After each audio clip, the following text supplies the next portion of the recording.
Hello, welcome back. For this video I'm going to be looking at Activision's conversion of Sega's Enduro Racer for the Amstrad, the Commodore 64 and the ZX Spectrum. Now the ZX Spectrum version, as you will probably understand, because that was where my sort of love was back in the day and up until fairly recently, it was what I solely focused on, so I have of course played the Spectrum version, not to any great extent. And today was the very first time I've ever seen the Amstrad versions or the Commodore 64 version. So we're going to lump them all together, see what they're like, and just have some discussion about it now as ever. If you owned one version, comment on what you thought of the other versions and vice versa. So let's get into it. What running order should we have for this? Let's have the Spectrum first, Commodore 64 and then Amstrad. Yeah, that sounds good. Alright, see you in a bit. Okay, here we go. Spectrum version of Enduro Racer. Bit wobbly focus there. Let's see what this is like. Now, I have played this a little bit, but not much over the years. I never had it back in the day. I've only been sort of familiar with it in recent times. So, let's have a look. And again, please always, as ever, shout out your memories of the game. So let's get into it. One thing I've always noticed is that sort of music that plays is really sort of quite annoying. Now it's got a really quite good sensation of speed going on here. Oh, yeah, it works really well. Now it's faster, I think, than the Amstrad version, which we saw, although graphically they're sort of identical. Probably not as fast as the Commodore 64. Hey, get back here, sunshine. Probably not as fast as the Commodore 64 version, but it looks better than that version and it plays better. It's a really good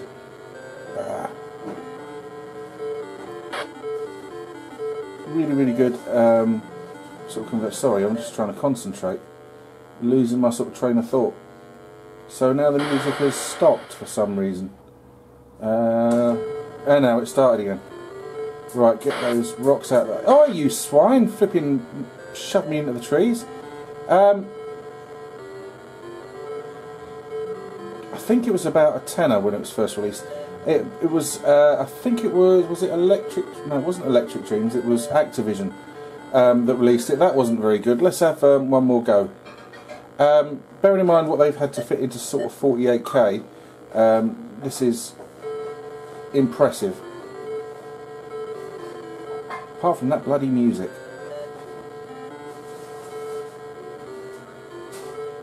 Now it seems to be 48K only. There doesn't seem to be any kind of enhancement for the 128s, or you know, the like any kind of. Now the music stopped. I don't know why the music keeps stopping and starting. Now it started.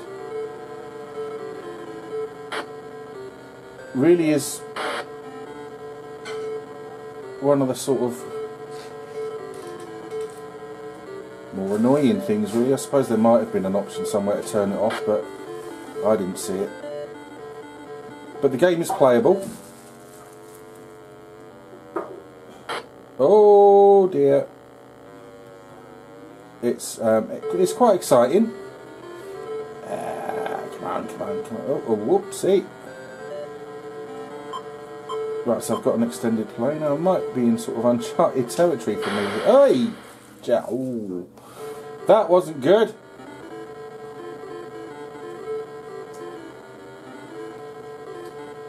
Some good sort of effects there. Oh. I was going to say, some really good effects there. The sort of sand and stuff blowing out from. Oh, bloody hell! From the tyres being kicked up there. That's good. I like that. Couldn't tell you if that was in the Amstrad version. It probably was, because I didn't get this far in it. No, much. Ah, see that, and then the bloody music starts again.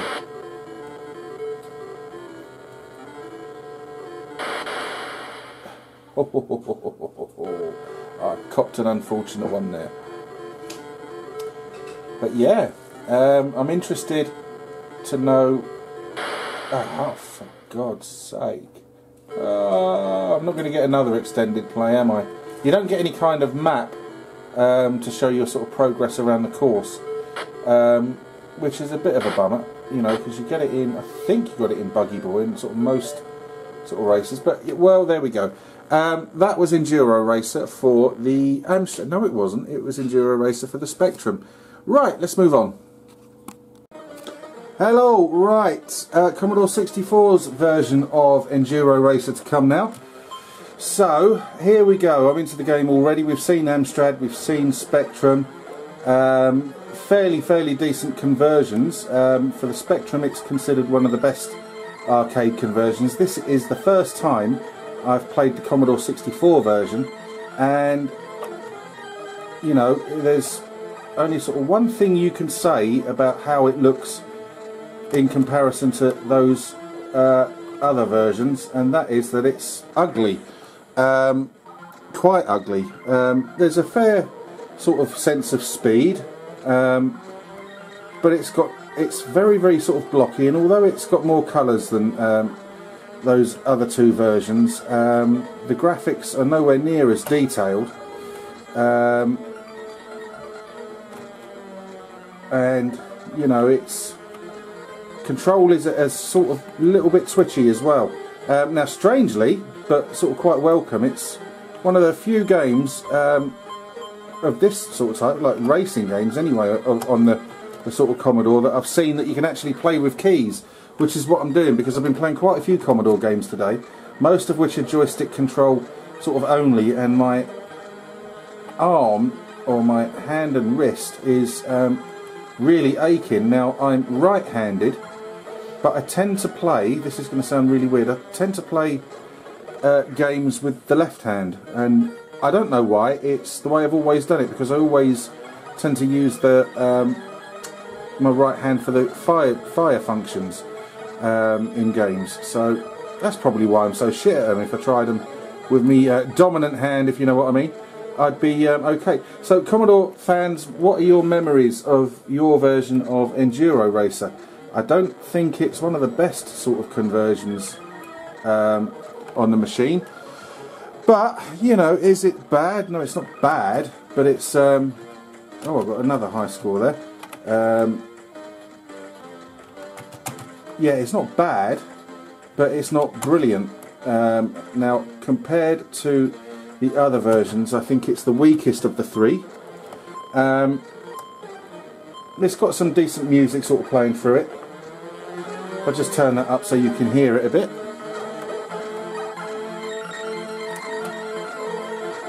You know, and the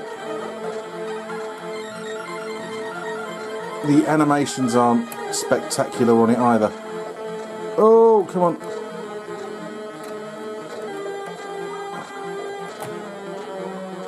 Don't go crashing into no trees. We don't like to crash into no trees. Crashing into those trees is bad. Oh, yeah, it helps if you press accelerate, doesn't it?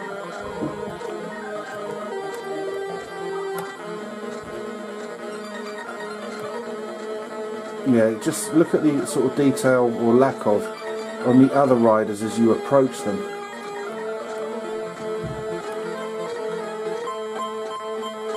Right, so I've got a bit of extended play, and at times like that you can't help but crash into those giant, I don't even know what they're supposed to be.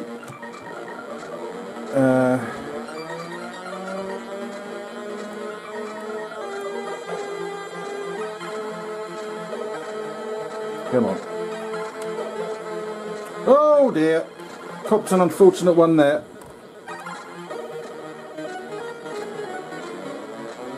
But yeah, the music's really good.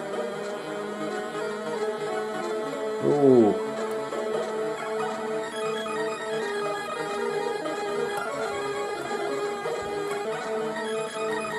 You know, I don't know, I suppose it's given as good a representation of the arcade machine as you could expect. Now, correct me if I'm wrong, I've never played it, but the Master System version looks is completely different from the arcade game, isn't it? It's sort of more or less like an isometric type view, but I don't know that for definite. So if you can tell me what you think of that, whether or not you think I'm talking rubbish. Right, okay, that was Enduro Racer for the Commodore 64. Let's move on. Okay, let's get Enduro Racer on the Amstrad going. I played this for about 5 minutes.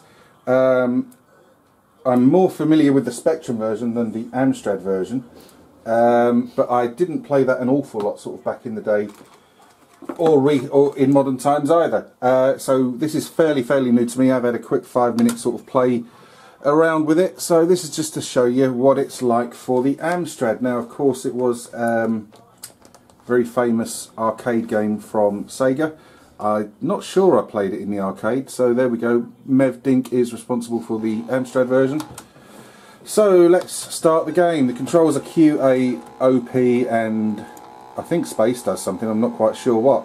But first things first, it looks more or less identical to the Spectrum version, which is no bad thing, because it is the Spectrum version is considered one of the better arcade conversions, and it was quite popular back in the day.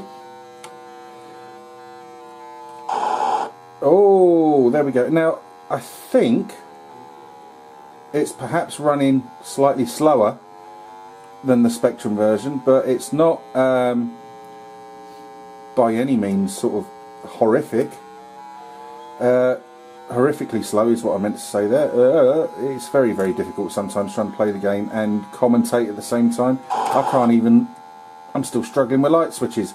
Whoa, good lord, I managed to get through that. Now the graphics are really good on this. Nice sort of detail on the bikes and riders. The road is given a, and the sort of roadside objects, the trees, etc., are given a very good impression of movement, if maybe not breakneck speed, but it's good.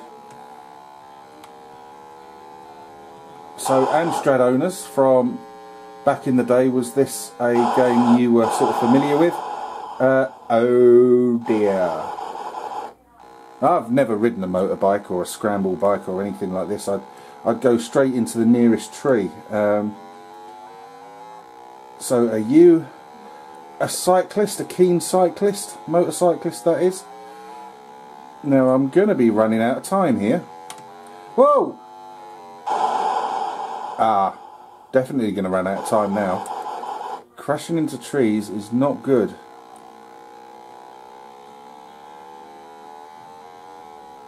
Ah, so that's just a very quick couple of minutes with Enduro Racer on the Amstrad. Now I thought that was quite impressive.